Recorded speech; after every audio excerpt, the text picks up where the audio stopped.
Cartas de Cristo, Áudio 20, Carta 4, Parte 4. Quando estive no deserto da Palestina, primeiro compreendi que a natureza primordial da criatividade e da consciência universal, nossa fonte do ser, era a intenção. A intenção de criar, planejar e desenhar. E depois levar adiante esse projeto, ao cultivá-lo, alimentá-lo, curá-lo, protegê-lo e satisfazer todas as suas necessidades de maneira disciplinada. Tanto o homem quanto a mulher evoluíram em forma física e em consciência para experimentar a intenção e expressá-la de todas as maneiras possíveis em suas vidas. Este é o primeiro ato de criatividade. Sem intenção não haveria criação. A intenção é a origem de e atravessa toda a existência. A intenção define a natureza da ação, amorosa ou destrutiva. O homem e a mulher foram individualizados para experimentar e formular a intenção em suas vidas. Este é o primeiro impulso da criatividade. O homem e a mulher também foram individualizados para experimentar e expressar a força da vontade. A força da vontade no homem se experimenta e se expressa principalmente como atividade. Em sua forma primitiva, ele sai para o meio ambiente para realizar sua intenção. Portanto, ele veste o manto de líder e de buscador. Ele foi individualizado para pensar e trabalhar, para realizar seus propósitos sem o obstáculo das emoções. A força da vontade na mulher é motivada e experimentada principalmente como sentimento, a necessidade de nutrir a intenção original e levá-la decididamente à plenitude, maturidade, através do processo de cuidar, alimentar, vestir, corrigir, ensinar e proteger. O propósito é totalmente distinto da intenção, já que o propósito nasce do plano mental da intenção e se transforma num impulso emocional, num desejo de formular um meio de alcançar o fim desejado. Uma intenção potente para fazer algo converte-se no propósito que está por trás de toda a existência. Desta maneira, combinam-se o pensamento com o sentimento para realizar o trabalho da criação. O homem está constantemente caminhando em busca de novas ideias, novas maneiras de cumprir suas intenções, para dar-se um propósito na vida. As intenções femininas são propósitos personificados, sensíveis e estáveis, preparados para fazer sacrifícios por aqueles que ama. Assim, os dois impulsos básicos na fonte do ser, expressos na forma física como homem e mulher, são interdependentes. Um não poderia sobreviver sem o outro. Ambos são necessários para a continuidade da criação. Por causa de sua mobilidade masculina e seu impulso de liderança, o homem considerou-se superior à mulher. Isto é porque ela permanece estável, criando segurança para o homem. Mas o impulso feminino é o impulso do amor incondicional, um impulso digno do mais alto respeito e consideração, que a capacita para florescer e realizar seu propósito inato dentro do lar em paz mental e com alegria. O papel do homem é o de prover segurança física e meios materiais de subsistência para a família. O papel da mulher é o de prover segurança emocional e os recursos emocionais para a realização pessoal e a alegria no ambiente familiar.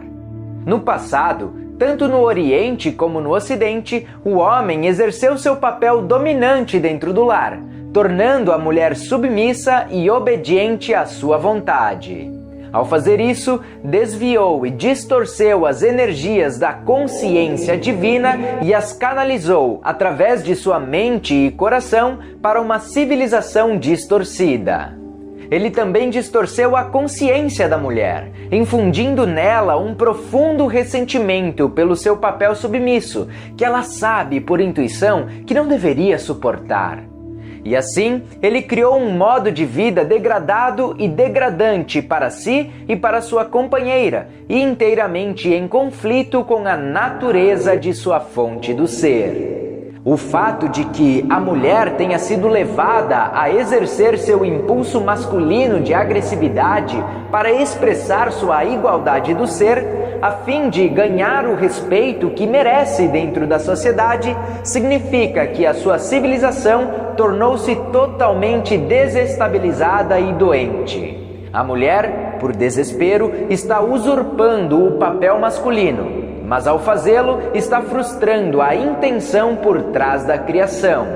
O homem e a mulher perderam completamente seu rumo.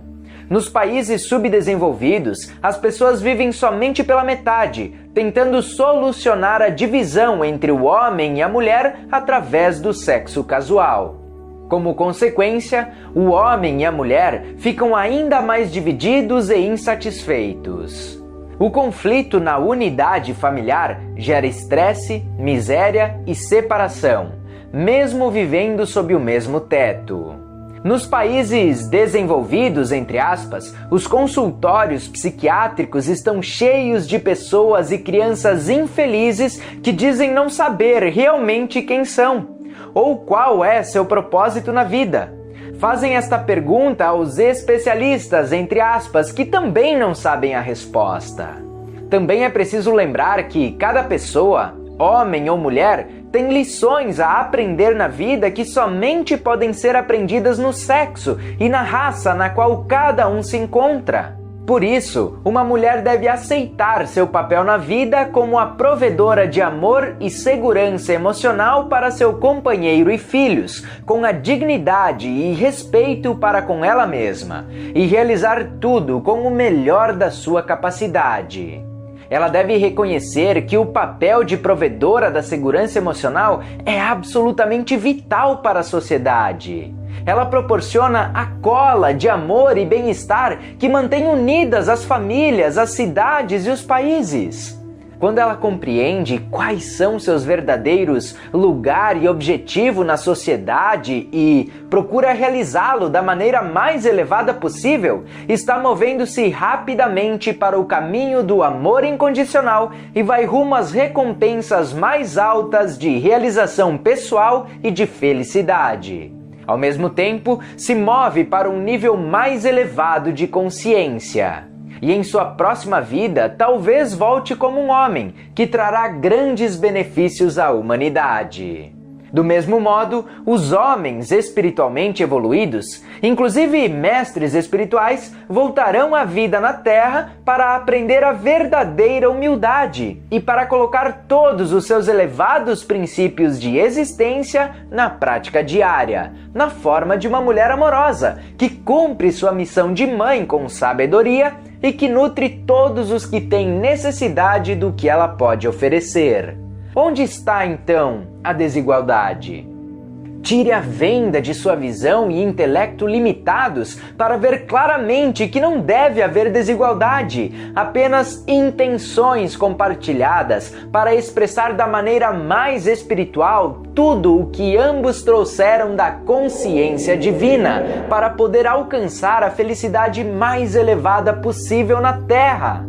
Nos anos vindouros, quando um homem e uma mulher tiverem evoluído espiritualmente, quando estiverem juntos, cada um na sua intenção, levarão suas intenções à consciência divina, pai e mãe, perguntando: o que deveria ser criado em nossas circunstâncias? Qual é o nosso melhor caminho a seguir? Quando tiverem recebido as respostas, eles as aceitarão com amor no coração e as compartilharão. Quaisquer diferenças nas respostas serão respeitadas e novamente serão levadas à consciência divina, com a mesma petição, até que um sincero consenso tenha sido alcançado. Juntos, o homem e a mulher voltarão novamente a perguntar à consciência divina: como podemos alcançar nossos propósitos da melhor forma?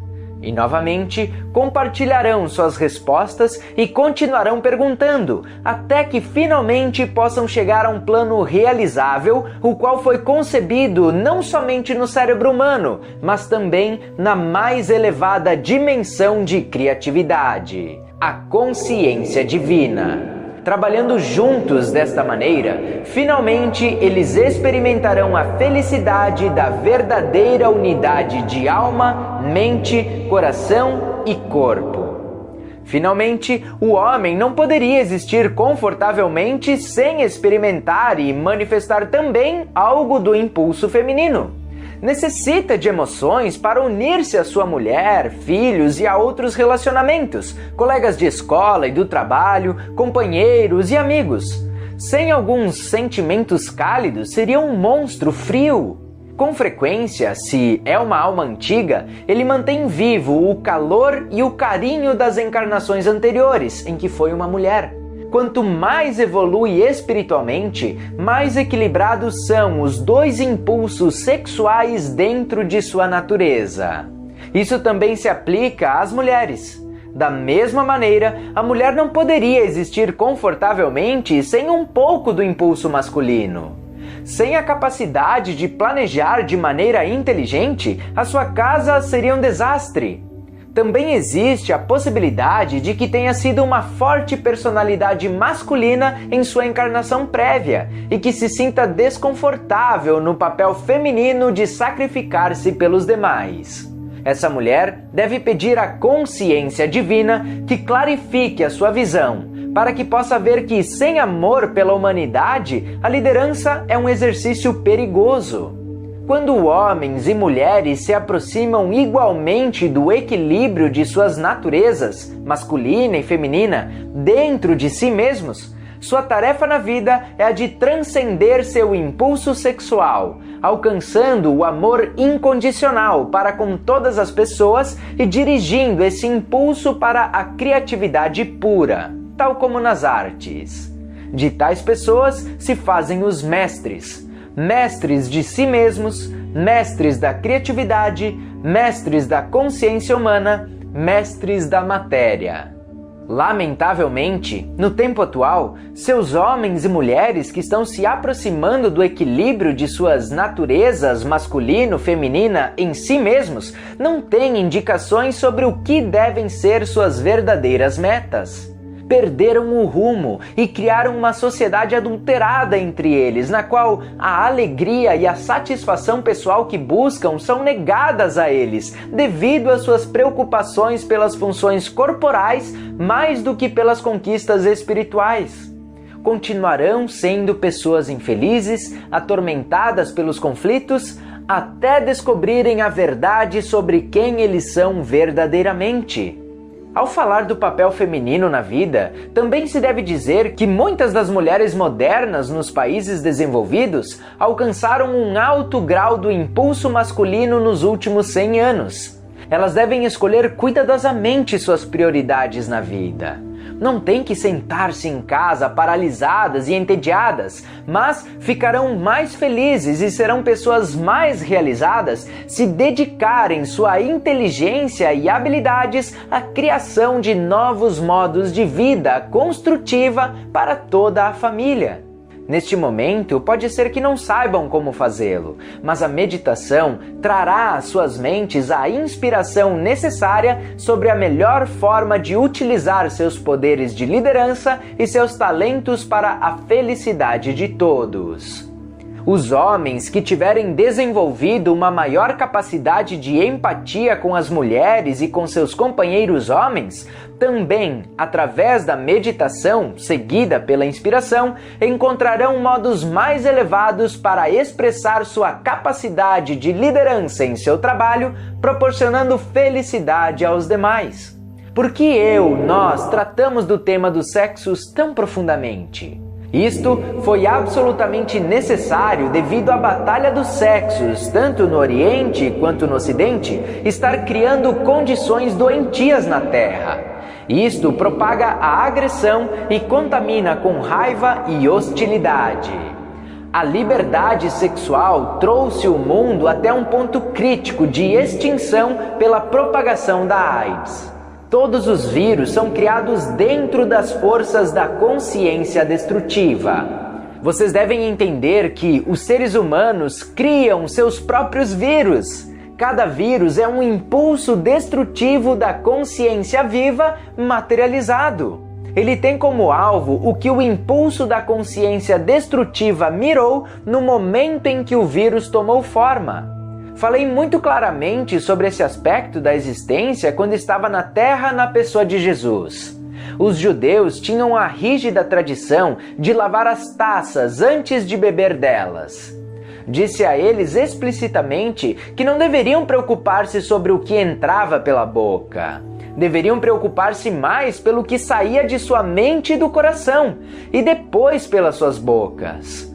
Naqueles tempos, a ciência não havia descoberto a presença dos vírus, mas se aceitava que a doença era causada por comer e beber com utensílios sujos. Mas eu sabia que a doença tinha originalmente saído das mentes e dos corações das pessoas brutalmente enraivecidas. Posteriormente, a doença se propagava pela divisão das células, levando com ela, para sempre, o instinto e a consciência que inicialmente a havia feito nascer. A AIDS não é nenhum acidente. Surgiu das forças da consciência da autoindulgência e das reações emocionais destrutivas entre os parceiros sexuais. O ódio e a raiva oculta podem impelir as pessoas ao ato sexual, deixando resíduos doentios na mente, nas emoções e no corpo. Em razão de que a sintonia emocional não foi sempre o que motivou o ato sexual entre homens e mulheres, ambos conheceram grandes decepções, falta de liberação e de satisfação. Quando isto ocorre, a energia sexual masculina diminui. Tem que ser reavivada com imagens de perversões sexuais. Como consequência, a pornografia chegou a ser um grande negócio em alguns países. Ela agrada unicamente aos instintos corporais. Da pornografia surgiu a falta de respeito para com as mulheres e o ato sexual mecânico, sem emoção, junto com o rápido aumento dos estupros e do abuso sexual de crianças. Aqueles que cedem a estes atos abomináveis de crueldade depravada certamente colherão as consequências nesta vida ou numa encarnação futura. Portanto, quando os seguidores do Islã condenam o Ocidente por seu comportamento sexual indisciplinado e sua perversão, têm razão em pensar que estão atraindo condições doentias sobre a Terra. Estas condições doentias não são enviadas por Alá, mas são uma consequência natural da violação das leis da existência. Do mesmo modo, os seguidores do Islã estão violando as leis da existência porque, como os judeus, mantêm a tradição do olho por olho e acreditam na Guerra Santa. Não há tal coisa como a Guerra Santa.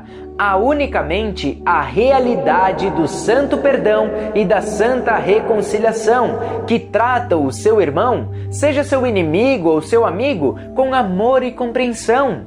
Nenhum de vocês pode violar as leis da existência e aspirar a entrar no reino dos céus ou no paraíso. O comportamento de vocês não tem nenhum lugar para além do alvoroço que estão provocando e que recairá sobre vocês.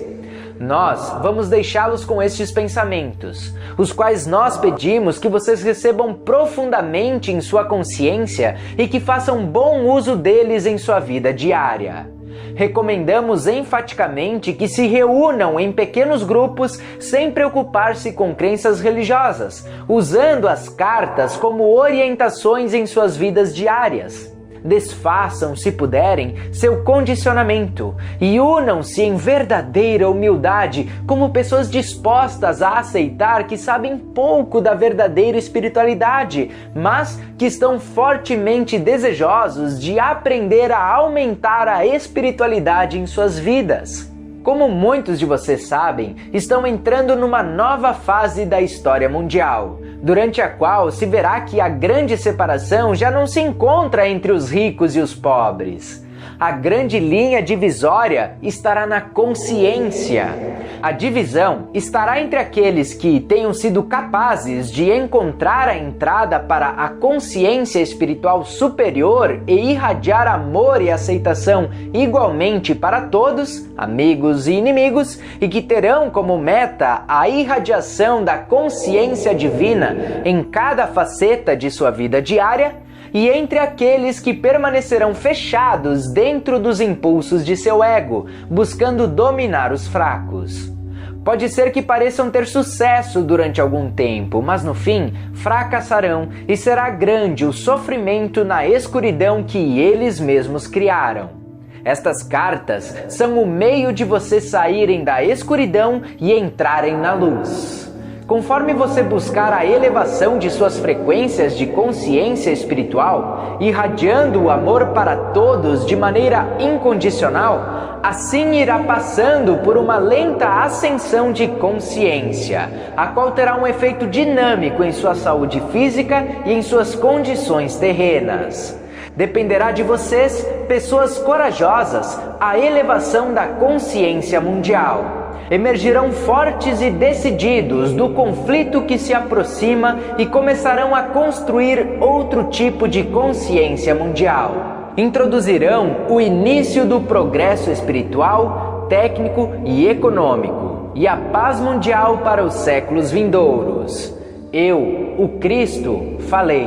Nós, a Irmandade dos Mestres, falamos aos cristãos, muçulmanos, budistas, judeus, hindus, sufis e a todas as crenças religiosas do mundo. Vocês estão todos envolvidos em nosso amor. Acreditem nisso, porque isso é a verdade.